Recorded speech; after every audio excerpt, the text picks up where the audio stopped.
Hello दोस्तों, welcome to my story reading channel. हम पढ़ रहे थे क्या यही मोहब्बत है, जिसे लिखा है निशा शाहगिल जी ने। चलिए हम इसके आगे के चैप्टर को पढ़ते हैं। चैप्टर 11, जानवी और सावित्री जी की मुलाकात।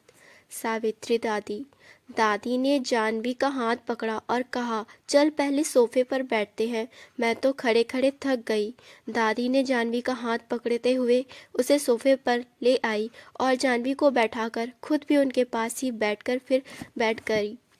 सावित्री दादी ने अपने घुटनों पर हाथ फेरते हुए कहा, अब क्या है ना, मुझे चलने फिरने में थोड़ी दिक्कत होती है तो सफ़र में ज़्यादा कर नहीं कर सकती। अच्छा बिटिया, यह तो बताओ इमली कैसी है, वह मुझसे मिलने क्यों नहीं आई? सावित्री दादी अच्छे से जानती थी कि इमली दादी ने जानवी को जानबूझकर यहाँ भेजा है, पर वह जानवी के सामने इस बात को जता भी नहीं रही थी और जानबूझकर इधर उधर की बातें कर रही थी। सावित्री दादी तो जब हवेली आई थी तभी इमली दादी से मिल चुकी थी। दादी ने अपना चश्मा ठीक कर मुस्कुराते हुए मन ही मन सोचा, वाकई में मेरी होने वाली पोता बहू एकदम परी है, एकदम राम सीता की जोड़ी है मेरे वंश और जानवी की। दादी को अपनी सोच में डूबा हुआ देखकर जानवी ने पूछा, दादी क्या हुआ, क्या सोच रही हैं आप? जानवी की आवाज़ सुनकर दादी अपने ख्यालों की दुनिया से बाहर आई और जानवी के चेहरे के गाल पर अपना हाथ रखते हुए बोली, कुछ नहीं बेटा, मैं तो बस यही सोच रही थी कि तुम कितनी प्यारी हो। तुम बहुत छोटी थी जब मैं तुम्हें देखा था, अब देखो कितनी बड़ी हो गई हो।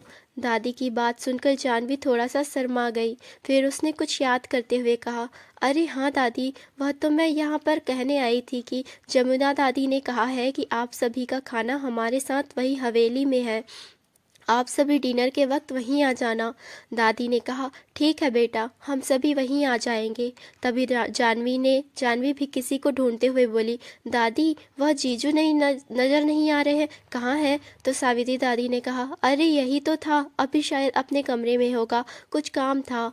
तभी जानवी ने खड़े होते हुए कहा, नहीं कुछ खास नहीं, मैं क्या सुबह मिलने आई थी ना, तो उनसे अच्छे से बात नहीं कर पाई, इसलिए पूछ रही थी। अच्छा अभी मैं चलती हूँ, जीजू जब रात को डिनर पर आएंगे तब मैं उनसे बात कर लूँगी। यह कहकर जानवी जैसे ही वहां से जाने लगी, सावित्री जी ने उसे पीछे से रोकते हुए कहा, अरे बिटिया थोड़ी देर और रुक जा, इतनी जल्दी क्या है तुझे जाने की? दरअसल सावित्री दादी मन में यही सोच रही थी कि किसी तरह से जानवी और वंश की मुलाकात हो जाए, इसलिए वह बार बार सीढ़ियों की तरफ भी देख रही थी। दादी की बात को सुनकर जानवी ने पलटकर उनकी तरफ देखा और कहा, दादी मैं आपसे वहीं मिलती हूँ ना, रात को डिनर पर, फिर हम दोनों बैठकर ढेर सारी बातें करेंगे। ठीक है, अभी मुझे थोड़ा सा काम है तो अभी मुझे जाना होगा। सावित्री जी ने जब देखा कि वंश नीचे आ ही नहीं रहा है तो उन्होंने भी हार मानकर कहा, ठीक है बिटिया, मैं तुमसे अब रात को ही मिलती हूँ। आज तुमसे इतने टाइम बाद मिलकर बहुत ही अच्छा लगा। जानवी मुस्कुराते हुए कहा, मुझे भी बहुत अच्छा लगा दादी आपसे मिलकर, चलती हूँ दादी, शाम को मिलते हैं। ऐसे कहते हुए जानवी वहाँ से चली जाती है। सावित्री जी खुद से ही कहती है, वंश जब से आया है कमरे में जाकर जमकर बैठ गया है, क्या हो जाता अगर थोड़ी देर के लिए नीचे आ जाता तो? इतना अच्छा मौका था दोनों की मुलाकात करवाने का। फिर मुस्कुराते हुए खुद से ही कहा, कोई बात नहीं, ऐसे मौके तो मिलते ही रहेंगे, जब डिनर पर जाएंगे तो फिर मिलेंगे ही ना। दादी अभी सोच ही रही थी कि वंश की आवाज़ दादी के कानों में आई। दादी खुद में ही क्या मुस्कुराए जा रही हो, अब कौन सी खुराफात चल रही है आपके दिमाग में? वंश की बात सुनकर दादी ने वंश की तरफ देखा, जो सीढ़ियों से उतरते हुए नीचे आ रहा था। वंश को देखकर दादी के ने मन में कहा, अगर तुम 1 मिनट पहले आ जाते तो कौन सा तूफान आ जाता। वंश जाकर दादी के सामने खड़ा हो गया और दादी के चेहरे के आगे अपने हाथ हिलाते हुए कहा, अब फिर से कहाँ खो गई? दादी देखो, अगर फिर से कोई उटपटांग ख्याल आपके दिमाग में चल रहे हैं तो अभी छोड़ दो। दादी अपने ख्यालों से बाहर आते हुए बोली, अरे वंश, तुम्हें हमेशा ऐसा ही क्यों लगता है कि मैं कोई खुराफाती सोच रही हूँ? बल्कि मैं तो कुछ और भी तो सोच रही थी। वंश ने अपने हाथ बांधते हुए अपनी आंखें छोटी कर पूछा, कुछ और क्या? दादी ने वंश का हाथ पकड़ा और उसे सोफे पर बैठाकर उसके पास ही बैठते हुए बोली, अरे मैं तो यह कह रही थी कि आज सभी को अनीका के घर डिनर पर जाना है, इसलिए तुम कहीं बाहर जाने का प्रोग्राम मत बना लेना। दादी की बात सुनकर वंश ने आराम से सोफे पर बैठते हुए कहा, नहीं दादी, मैं तो आज कहीं नहीं जा पाऊंगा, क्योंकि आज दीप और मेरा कहीं बाहर जाने का प्रोग्राम है।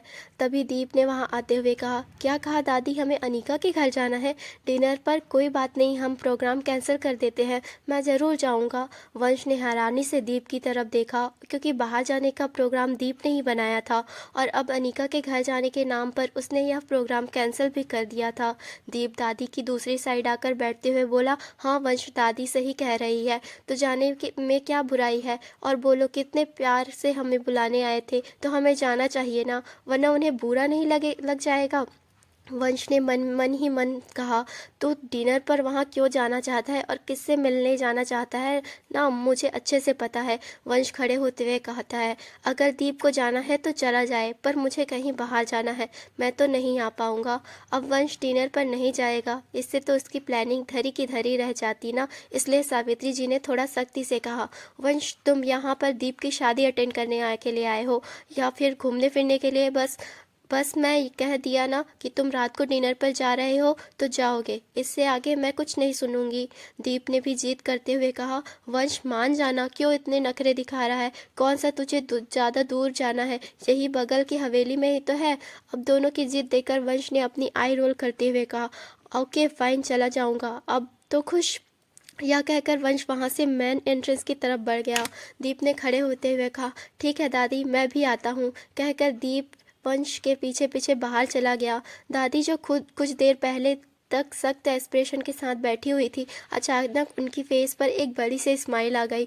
वह खुद को ही शाबाशी देते हुए बोली, कमाल है सावित्री, तूने आखिर कर दिखाया। मेरा पोता क्या समझता है कि हमेशा उसकी मनमानी करेंगे? मैं भी इसकी दादी हूँ और इस मामले में से उससे कई ज़्यादा आगे हूँ। बस अब ये दोनों एक दूसरे से मिल ले और एक दूसरे को पसंद कर ले, और कुछ नहीं चाहिए।